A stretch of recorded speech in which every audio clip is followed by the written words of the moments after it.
ನಮಸ್ಕಾರ, ನೀವು ನೋಡುತ್ತಿರುವುದು ರಾಯಚೂರು ನ್ಯೂಸ್ 007ಗೆ ಸ್ವಾಗತ. ಸಿಂಧನೂರಿನಲ್ಲಿ ನಿವೇಶನ ವಿವಾದ, ಅವಾಚ್ಯ ಶಬ್ದಗಳಿಂದ ನಿಂದನೆ. ವಕೀಲೆ ಹೀನಾ ಜಾಗೀದಾರ್ ಪ್ಲಾಟ್ ಓನರ್ ಮೇಲೆ ಹಲ್ಲೆ ಮಾಡಿ ಜೀವ ಬೆದರಿಕೆ ಹಾಕಿದ್ದಾರೆ. ಚಿಟ್ಟಿಬಾಬು ಆರೋಪ.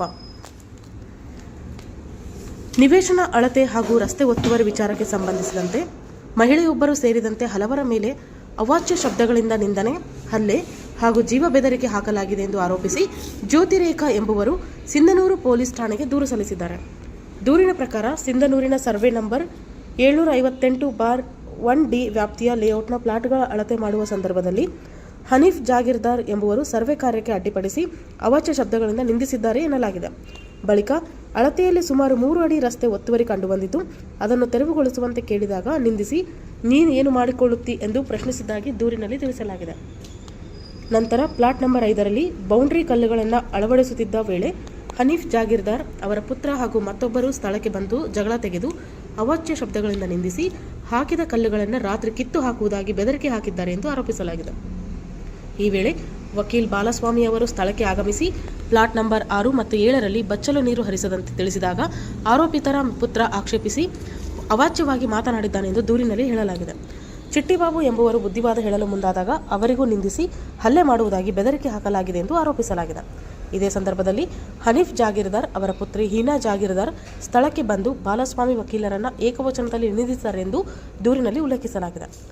ಘಟನೆಯನ್ನು ಮೊಬೈಲ್ನಲ್ಲಿ ಚಿತ್ರೀಕರಿಸುತ್ತಿದ್ದ ಭೂಪತಿರಾಜ್ ಅವರ ಮೇಲೆ ಹೀನಾ ಹಲ್ಲೆ ಮಾಡಿ ಮೊಬೈಲ್ ಕಸಿದುಕೊಂಡಿದ್ದಾರೆ ಎನ್ನಲಾಗಿದೆ. ಬಳಿಕ ಹನೀಫ್ ಜಾಗೀರ್ದಾರ್ ಹಾಗೂ ಅವರ ಪುತ್ರ ಕಟ್ಟಿಗೆಯಿಂದ ಭೂಪತಿರಾಜ್ ಹಾಗೂ ಜಗಳ ಬಿಡಿಸಲು ಬಂದ ಚಿಟ್ಟಿಬಾಬು, ರೇಣುಕಾ, ಪೃಥ್ವಿರಾಜ್ ಮತ್ತಿತರರ ಮೇಲೆ ಹಲ್ಲೆ ನಡೆಸಿದ್ದಾರೆ ಎಂದು ದೂರುದಾರರು ಆರೋಪಿಸಿದ್ದಾರೆ. ಜಗಳ ಬಿಡಿಸಿದ ಬಳಿಕ ಹನೀಫ್ ಜಾಗೀರ್ದಾರ್ ಅವರು, ಇವತ್ತು ಉಳಿದಿದ್ದೀರಾ, ಇನ್ನೊಂದು ಸಾರಿ ಈ ಜಾಗದಲ್ಲಿ ಬಂದರೆ ಕೊಲೆ ಮಾಡಿ ಮಣ್ಣಲ್ಲಿ ಹೂತಾಕುತ್ತೇನೆ ಎಂದು ಜೀವ ಬೆದರಿಕೆ ಹಾಕಿದ್ದಾರೆ ಎಂದರು.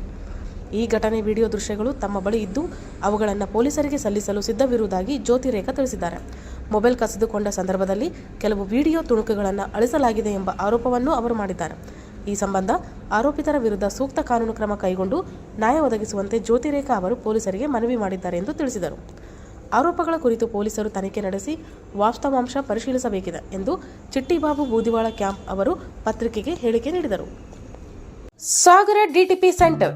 ನಮ್ಮಲ್ಲಿ ಕನ್ನಡ ದಿನಪತ್ರಿಕೆಯ 4ರಿಂದ 6 ಪುಟಗಳವರೆಗೆ ಪುಟ ವಿನ್ಯಾಸ ಮಾಡಿಕೊಡಲಾಗುತ್ತದೆ. ಕಲ್ಯಾಣ ಕರ್ನಾಟಕ ಭಾಗದ ಸುದ್ದಿ ಹಾಗೂ ಸ್ಥಳೀಯ ಸುದ್ದಿಗಳನ್ನು ಹಾಕಿ ಯಾವುದೇ ಜಿಲ್ಲೆ ಹಾಗೂ ತಾಲೂಕುಗಳ ಪತ್ರಿಕೆಗಳನ್ನು ಅವರು ಜಿಲ್ಲೆಯ ಸುದ್ದಿಗಳನ್ನು ಹಾಕಿ PDF ಮಾಡಿಕೊಡಲಾಗುತ್ತದೆ. ಹಿಂದೆ ಸಂಪರ್ಕಿಸಿರಿ 84315931